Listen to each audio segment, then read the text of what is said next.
Miloševiću je jako stalo bilo da Srbija nije u ratu.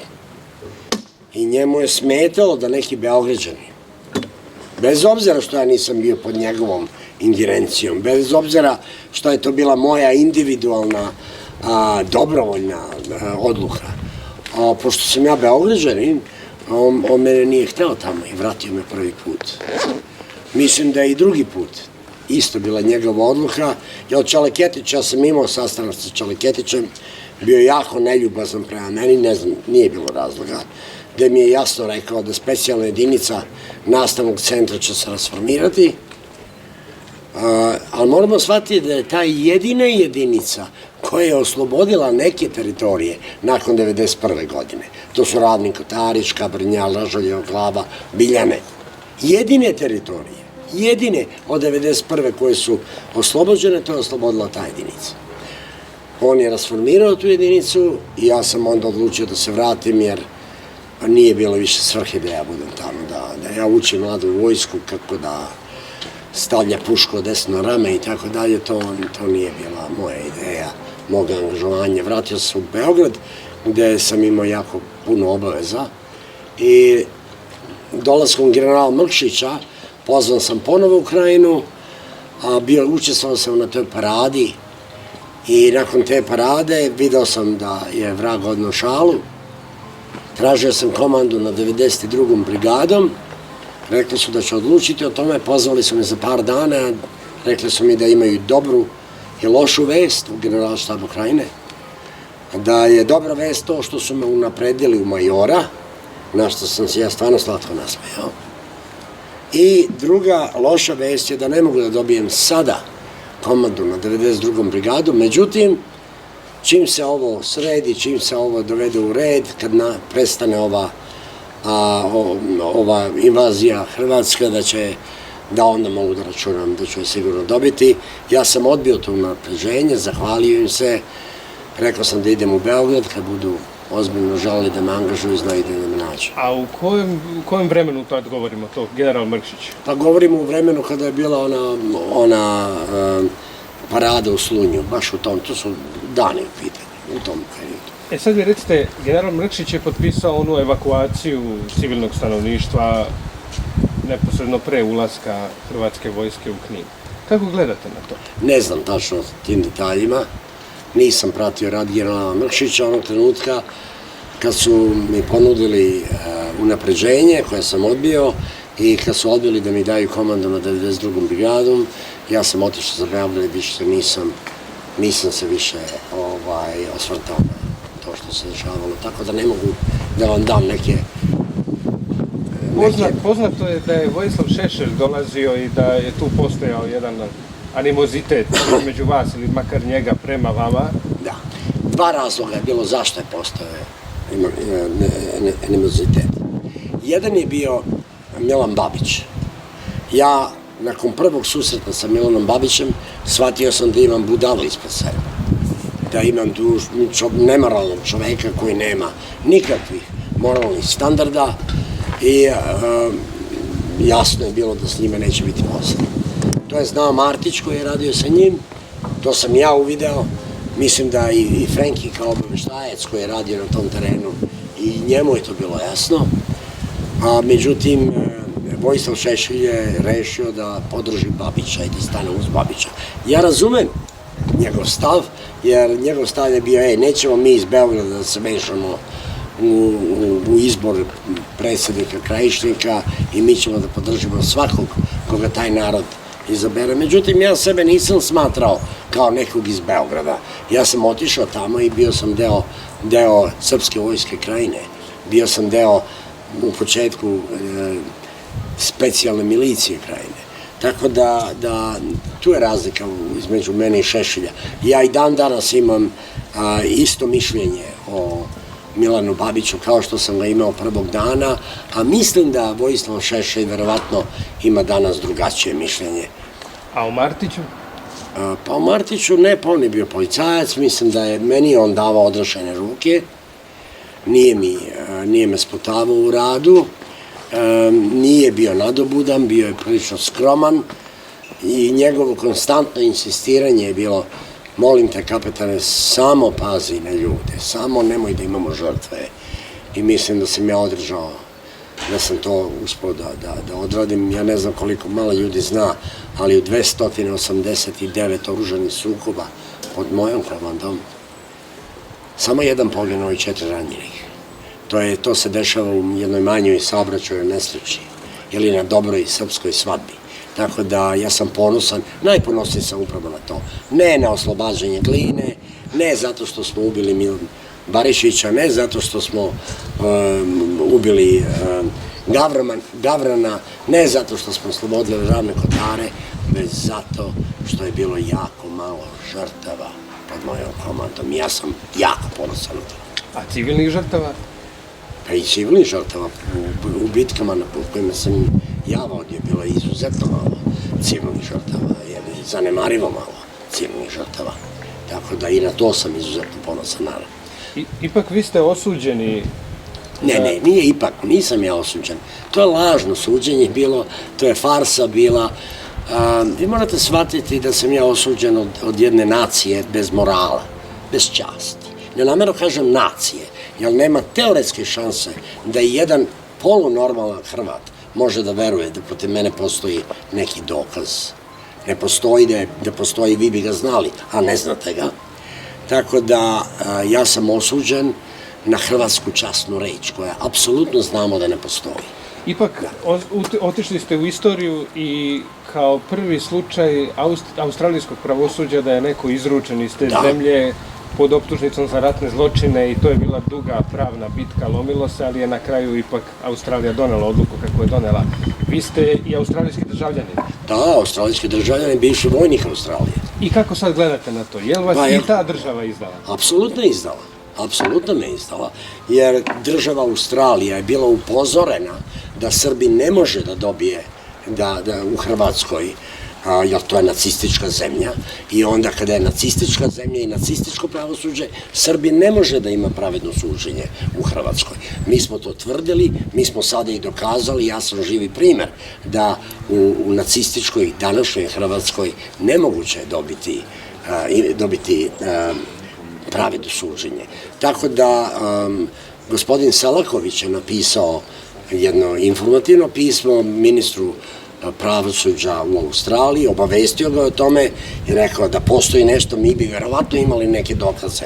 Mi nemamo, molim vas, ako imate neke dokaze, dajte nama da mu mi sudimo. Mi imamo istoriju gde smo vrlo strogi prema srpskim osumnjičenima. Zašto ne pustite nas? On će tu sigurno imati pravodno suđenje, nego ga dajete Hrvatima gde nema teoretske šanse da ima. Oni to nisu poslušali i ja mislim da će morati da plate to.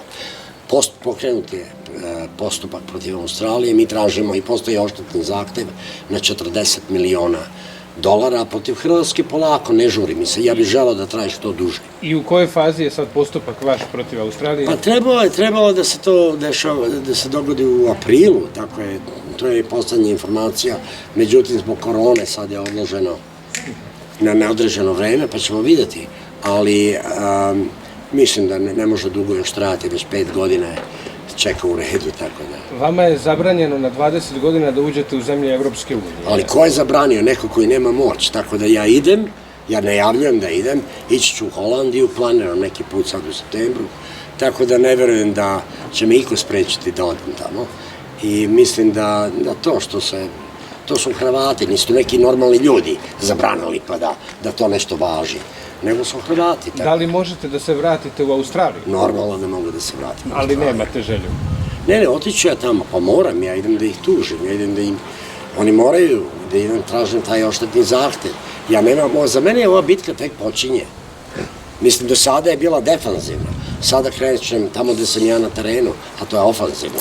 Tako da ja očekujem da budem i u Hrvatskoj i u Australiji, jako brzo. Ali ne biste više živeli u Australiji? Ne, pa to je poltronska zemlja. Australija se nekad ponosila sa jednom izrekom Great Australian Fair Go. Ničega toga više nema. Mi smo postali Australija je postala jedna bedna poltronska država koja izdaje svoje nevine građane. To je sada dokazano. Ja mislim da je, nažalost, puno Hrvata otišlo tamo bez stida i gde su ih zarazili tim bestiđem. Tako da, ne bi živao više u Australiji, sigurno. Ne dugujem ništa u Australiji, oni meni duguju sve. Tako da i družit ćemo se mi još, ali po mojim nekim terminima. Da vas pitam kratko, sa Martićem ste imali dobar odnos. Martić je bio u Beogradu u trenutku kada je počela ofanziva Hrvatske vojske u Krajini. Jeste li se tada možda čuli ili neposredno posle? Ili da li ste u bilo kakvom kontaktu sada, kada je čovek u zatvoru, možda razmenite neko pismo ili... Pa ja nisam imao šanse, ja sam nedavno pušten iz zatvora, kao što znate. I ovo je tek 5. mesec kako sam na slobodi, od 5 meseci, mesec dana sam proveo u samoizolaciji, i to strogoj samoizolaciji, ja nisam htio da kršim pravila. Tako da nisam imao vremena još da se nađem sa mojim dragim prijateljima iz detinjstva, članovima porodice. Tako da upravo evo ovdje, kao što vidite, izvode se neki građevinski radovi, ovdje pokušavam da rešim stambeno pitanje i ovdje će biti mesto gde ću svake prve nedelje u mesecu da imam otvoreni dan, gde moji prijatelji, gde moji članovi porodice za koje nemam vremena, nažalost, moći da uvek dođu i ja ću biti ovdje, tako da znaju da mogu da me nađu. Da vas pitam, kad biste se vratili 30 godina unazad, došli ste 90. pa 91. u Krajini, da li se zbog nečeg kajete? Da, žao me što nisam ubio Babića. Mislim da bi drugačije se to rešilo. Mislim da bi insistirao i da bi sve učinio da JNA stane na našu stranu, a ne na Hrvatsku. Mislim da bi se potrudio da nama JNA preda Varaždinski korpus, a ne Hrvatima, jer to je pola JNA. Vi morate shvatiti da je tada JNA, da je daleko više pripadnika JNA bilo antisrpski nastrojeno nego prosrpski. I ta laž koju su Hrvati jako uspešno plasirali, da je JNA ratovala na srpskoj strani, je prošla. I, nažalost, mi nismo bili dovoljno pametni da argumentima pokažemo da to je suprotno istini. JNA, nažalost, čast izuzecima, nemojte zaboraviti, bili su to neki divni ljudi koje ja pamtim, i Bursača, i sadašnji generali, pukovnika Bursača, i kako se zove, i Mrkšića, i Stadion i Mozeta, sam sada ne pomenem, da, Cvetićanina, koji su bili sa nama pripadnici Jugoslovenske narodne armije, koji su gotovo od prvog pa do posljednje dana bili uz nas. Ali ipak većina pripadnika JNA su bili antisrpski raspoloženi. I tako ne može se nikako reći da je istina da je JNA bila na našoj, a ne na hrvatskoj strani. Ipak odležali ste tolike godine u zatvoru, jer ne mislite da je to bačeno vreme koje ne možete nikada nadoknaditi? Ne, apsolutno ne. Prvo nije bačeno. Ja sam tamo radio svaki dan. Ja sam svaki dan bio na vojnoj misiji u borbi protiv ustaša, protiv nacista, protiv zlikovaca. Ja sam se borio svaki dan za ovih 13,5 godina.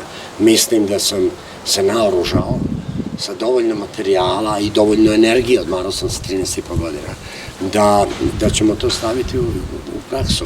Mi moramo da se naučimo da uzvraćamo nacistima reciprocitetom. Moramo da se naučimo da odgovaramo reciprocitetom na njihove sitne zločine. Kad kažem sitne zločine, to je kada uhapse nevinog Srbina. Mi moramo da nađemo načina da uhapsimo nekog njihovog Hrvata. Da je to urađeno kad su mene uhapsili, verujte, nikad ne bi došlo do ovog suđenja, niti do isporučivanja. Sada, ako to ne uradimo slučajno, šta će nam se dogoditi? I markirajte ove moje reči. Obećavam da će se ovo dogoditi.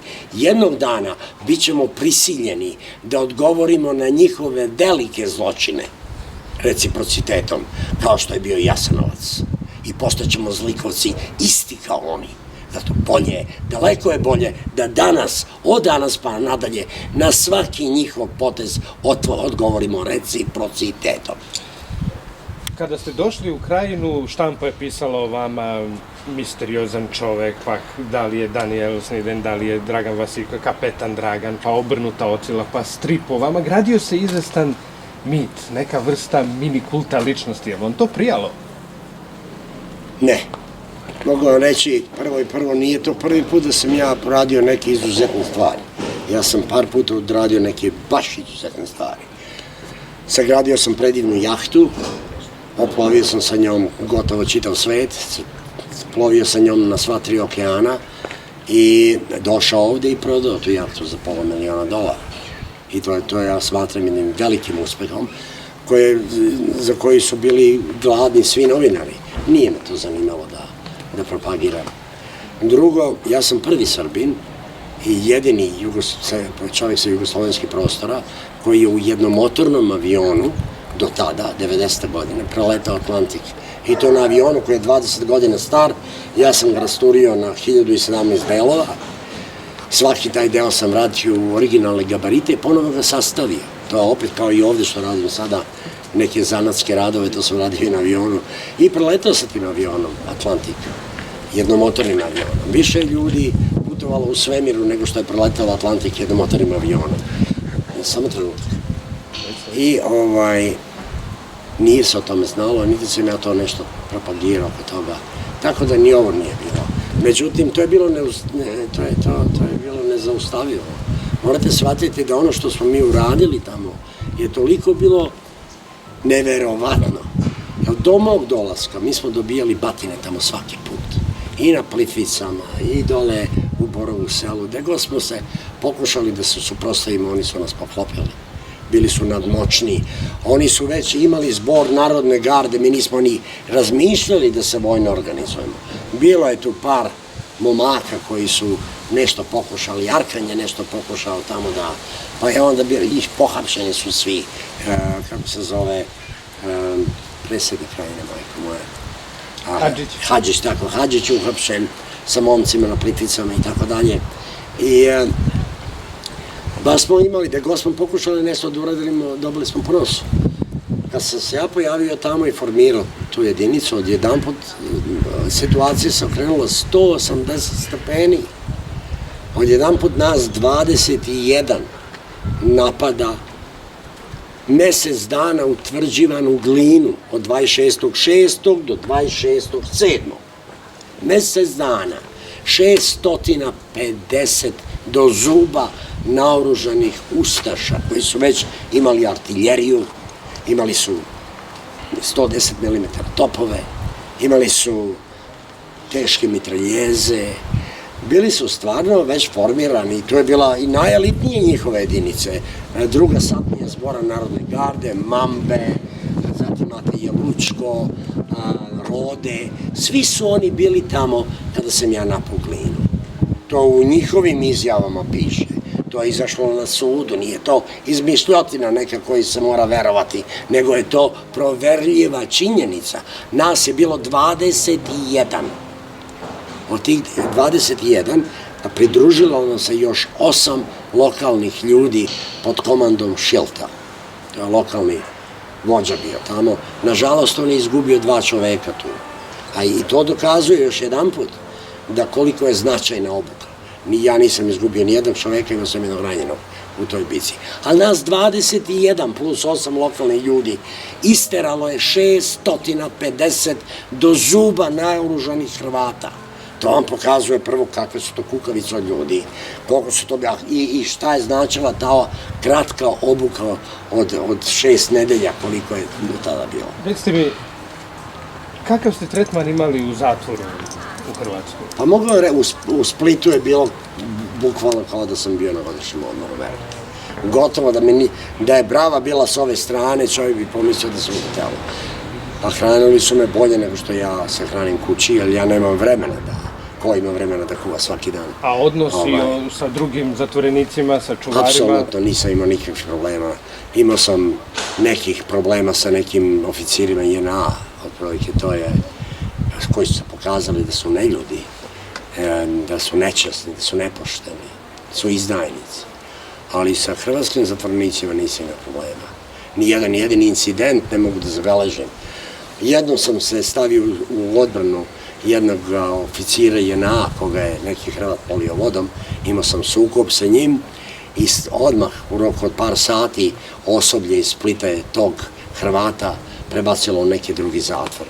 Sa osobljem ja sam stekao neke prijatelje tamo, mogu vam reći, ja sam ponosan na ta prijateljstva, imam nameru da pozovem te neke ljude u gosta uskoro. Znači nisu svi Hrvati ustaše?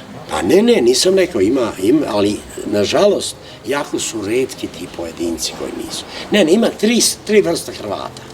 Morate shvatiti da ja sam ih lepo definisao sa retkim izuzecima. Sa retkim izuzecima ja sam pravio prijateljstvo.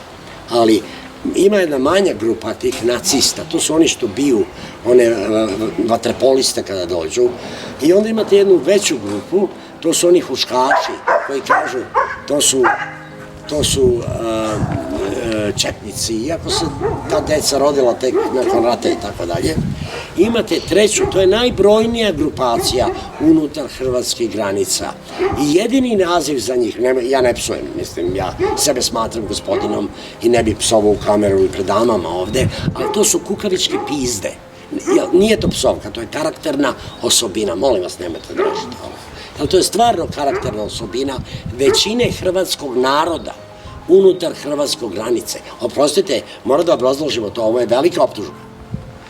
Da nije tako, nacisti ne bi mogli da rade. Nacisti ne crpe svoju energiju, svoju snagu iz nekakve ideologije, ne, već iz te prećutne podrške tih kukavičkih pizdi unutar hrvatskih granica. To nikada ne bi moglo da se dogodi u Srbiji. Evo vam dokaz. Prođite po Srbiji i prebrojite anti-hrvatske grafite.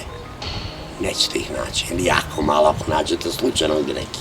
A onda se prošetajte Hrvatskom i pročitajte anti-srpske grafite. To ćete vidjeti kakve su to kukavičke pizde koje tolerišu to.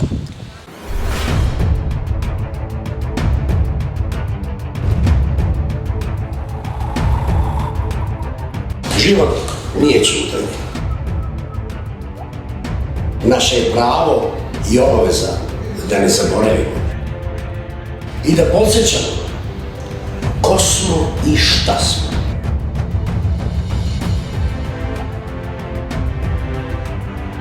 Da kažemo istinu zbog nas i zbog onih koji su tamo i gledaju nas.